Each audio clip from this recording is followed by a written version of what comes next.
উপকার করে। এই গানের মাধ্যমে ভারতের যারা স্বাধীনতা সংগ্রাম করেছিলেন, ক্ষুদিরাম বসু, নেতাজি সুভাষ, অগ্রচাকী, সবাই একত্র হওয়ার এবং ভারতের দেশে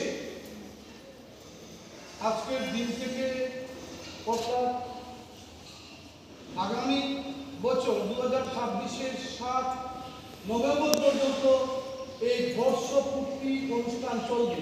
কিসের অনুষ্ঠান? এইমাত্র তোমরা যে গানটা গেয়েছ বন্দে মাতরম, এই বন্দে মাতরম গানের রচনা 150 বছর পূর্তি উপলক্ষে এই দেশব্যাপী প্রোগ্রাম বা অনুষ্ঠান